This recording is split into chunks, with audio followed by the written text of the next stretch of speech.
The Missing Link by Madman with a Box. My name is Red. You may know me as the most recent person to defeat the Elite Four, and as of yet, the youngest person to ever achieve the prestigious title of Pokémon Master.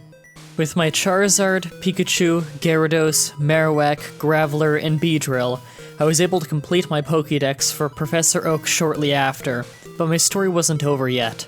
If you haven't been living under a rock for the last month, you already know about the groundbreaking new 150th Pokémon I found in a cave near Cerulean City, and the 151st Pokémon, Mew, I found nearby.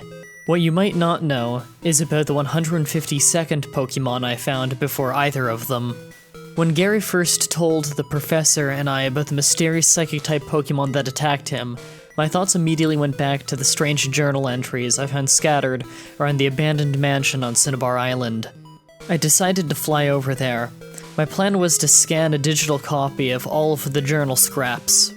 I would bring the information back to Pallet Town to show Professor Oak. I was about to leave, and so prepared. I brought a really nice digital camera that would take pictures of the journal entries even in the dark. I stepped out of the Pokemart and brought my team to the Pokemon Center. As my 6 friends were healing, I walked over to the PC. I noticed my bag had been feeling heavier and heavier recently, and decided to dump everything I didn't need into the PC box. When I was finished, my pack only had 6 items in it.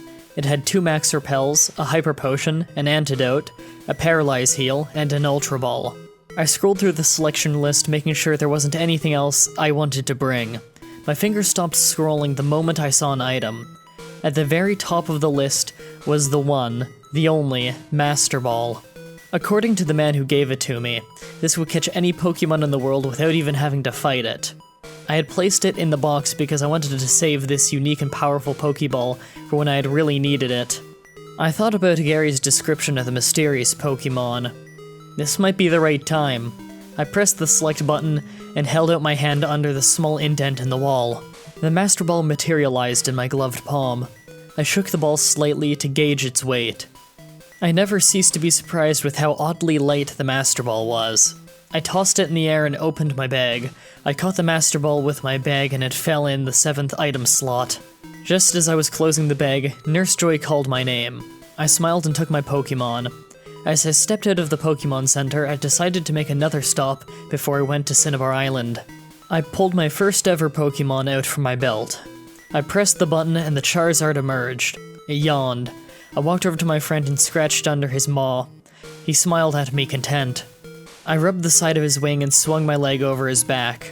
I shouted the name of our destination and the mighty dragon lifted us into the sky. The stop we made was at Viridian City. I wanted to talk to the old man who taught me how to catch a Pokemon. He gave me a few more tips and expressed how proud he was of my achievements before I set off for Cinnabar. We finally saw the beautiful island on the horizon. By the time we arrived, the sun was beginning to set. I decided it would be safer to wait until the next morning because of all the wild Pokemon that had made the mansion their home. I was on my way to stay the night at the Pokemon Center, but then I really looked at the sunset. It was the most beautiful thing I had seen. I just stood there in front of the Pokemon Center for who knows how long, watching the blues, reds, and purples of the sky. I decided to instead have a camp at the Cinnabar beach. I brought a tent at the Pokemart and set it up for the night. I watched the multicolored sunset until the millions of stars came out. After the sun went down, the beach became quiet. When it dawned on me how suspiciously silent it was, I became more aware of my fatigue. I wrote it off as a symptom of sleep deprivation, and knowing that I'd need my sleep, I sprayed my tent with one of the Max Repels. This way I could avoid any random Pokemon disturbing the tent. I curled into my sleeping bag and tried to get some rest. A few hours later, I woke to the sound of a Pokemon. In my pajamas and Chuck Taylors, I grabbed my bag and walked out of the tent. The moon seemed unusually large that night, which was good because of the thick fog was rolling in. A moon's white reflection shimmered in the black night water. I rubbed the sleep out of my eyes as I walked towards the crying Marowak. I sighed. I found him as a young Cubone in Lavender Town. I shudder even at the thought of that horrible place. Team Rocket grunts had killed the young Pokemon's mother. Her restless spirit had been haunting the Pokemon Tower, and only with the help of a Sylph Scope and my new Cubone was I able to save the town. This Pokemon was the strongest soul you'll ever meet. You would never be able to picture him crying. Unfortunately, due to Team Rocket, it's something I see almost every night. The moonlight glimmered on the skull Marowak wore as armor. It used to be his mother's. I knelt down and held Marowak in my arms. The crying Pokemon began to calm down and hugged me back. I tried to soothe him. I know she would have been proud of you. Remember how well you did at the Elite Four? I never would have made it without you. There was no response. At least now she can rest in peace. There was a pause. Marowak. He shook his head and said it like, no. I opened my mouth to respond to the Marowak, but it pulled away from me and sniffed the air. Marowak? He ran away, and I chased after him. What is it, Marowak? Where are you going? He ran over a small ledge, so he passed out of view. This was the first time I noticed the fog's thickness. There had been a thin mist rolling in all day, but it was now so thick that you couldn't see more than 20 feet in front of you. I tripped and fell on my face. I heard the Marowak's cry and another stranger sound. I heard a cackling moan, like the sound of a broken CD player trying to play an empty disc. It was deep and loud enough that my guts shook with it. The strange thing was, this couldn't be a Pokemon. My Max Repel was still in effect, and because my Marowak was level 100, it should have kept all wood Pokemon away. I heard the cheerful ping of my Pokédex and pulled it out of my pocket. Was this Mew? Was this the mysterious Pokemon that was able to render Gary unconscious? I sent down my bag and took out an Ultra Ball. I jumped over the small ledge and called out to Marowak. To my horror, Marowak was being cornered into the ocean by a 10-foot wide glowing monstrosity that was hidden in fog. The fog seemed to come from the purplish monster and hid it completely. I quickly turned on the Pokédex, which was going insane. It was flashing the word Missingno. This meant it was a Pokemon that hadn't been recorded yet. I kept trying to pin down the Pokemon's type with little success. It kept flashing between normal, ghost, flying, and rock.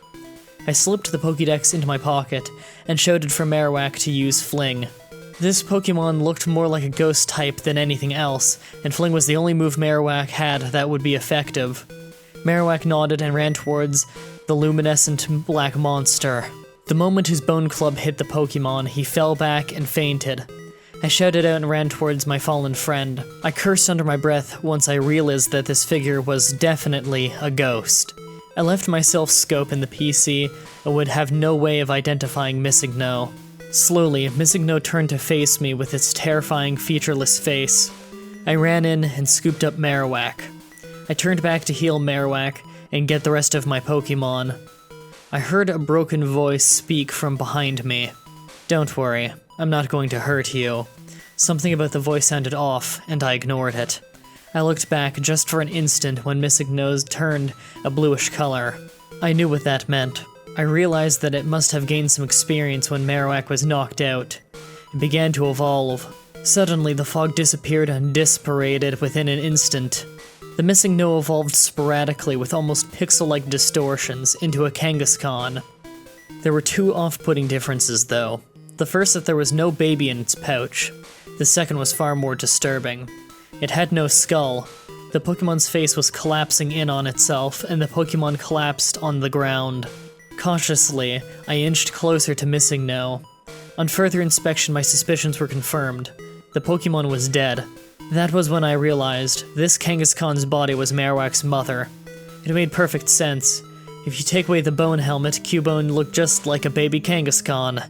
I knew that I had to get Marowak away from here before he woke up. There's no end to how upsetting a sight this would be for him. I dragged the dead Pokemon into the sea and respectfully asked Arcuros to watch over her. I picked up Marowak and headed back to the tent. On my way, I found one more surprise. In the place where I left my bag, there was now a handful of ripped cloth and a pile of exactly 128 identical Master Balls.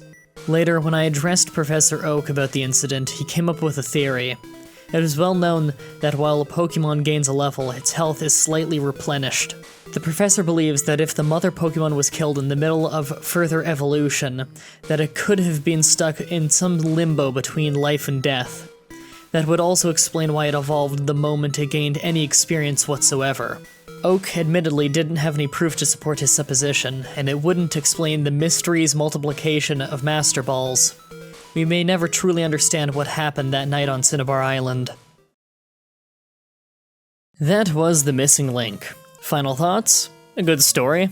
I thought it was cool that the author found a way to combine both the Cubone Kangaskhan theory with the Missingno glitch in an interesting way.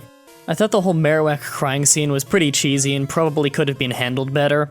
Also, there was a pretty obvious plot hole in the whole only 151 Pokemon are known, yet Red tells Arceus, I don't know, to look over him. In Generation 1, Arceus didn't exist yet, and if only the original 151 are known, like it says in the story, Red wouldn't even know Arceus. Other than that, I don't really have much to say. This was just a good story.